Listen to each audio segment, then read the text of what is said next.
Yan mga boss, ito naman ang tututukan natin ngayon. Grabe yung wiring nito.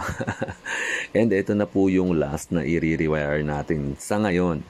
And malapit na po kasing bumiyahe kami pabalik ng Davao. Pero yun nga, yung time frame natin talagang nag-extend tayo dahil hindi naman natin pwedeng basta-basta iwan yung mga sasakyan na ginawa natin. And hindi po ako yung naggagawa ng mabilisan lang na alam ko naman na may problemang iba, hindi ko aayusin.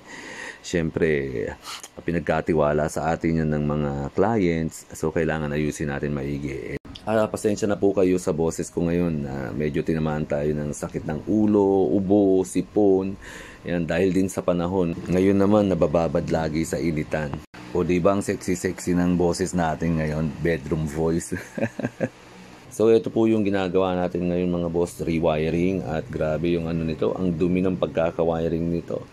At may mga live na naka-open, 'di ba? Delikado 'yan, magkukos ng sunog 'yan. Hindi man lang binalutan ng electrical tape, 'di ba? Delikado po talaga pag ganyan.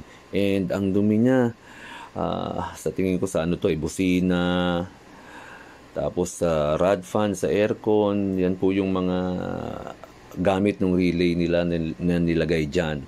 Ang problema, wala ding fuse. Hindi nilagyan ng fuse at tanggal na siya doon sa original na fuse location niya. Relay lang talaga, tapos itinap lang sa mga live wire, Grabe. Tapos kumuha lang ng kung saan-saan supply. Ayan nga, kita nyo, meron pang wire galing doon sa may fuse papuntang battery. Yan pong fuse na yan ay sa ignition switch po niya. So, lilinisin po natin to, ayusin natin pa yung pagkaka-wiring, and then syempre lalagyan natin ng fuse, or mas maganda po, ibabalik natin talaga sa linya niya para original pa rin yung mga fuse niya, para hindi mahirap pagka ito troubleshoot ng may-ari, para pag tinawag sa atin, maituturo natin ng madali. Ayan, ayusin din natin, balik natin yung wiring ng headlight. Ayan, yung sa aircon din, babalik natin. At pati doon sa may carburetor niya, yung mga solenoid, pinagsama-sama na lang sa isang wire. Pagka turn on mo ng ignition, accessories, matic, open lahat ng solenoid, pati yung accessory solenoid niya. So hindi po maganda yung gano'n, magkukos ng lunod dun sa carburetor yon. Ayan, so ayusin po natin lahat to. Grabe. Sakit na ng ulo ko. Ayan, almost done na po yung pagre-rewire natin dito sa sasakyan na ginagawa natin. Ayan, di ba? Ang linis na. Konti na lang, hindi ko pa talaga siya fina-finalize dahil may kailangan po akong hanapin na supply wire. At ang dami ko natanggal na relay na hindi naman kailangan, at saka may mga nakarekta and open na live wire. At pati dito sa loob mga boss, mga naipon to. Actually, meron pa doon kanina, isa tinanggal ko rin. Mga nagpatong-patong po yan.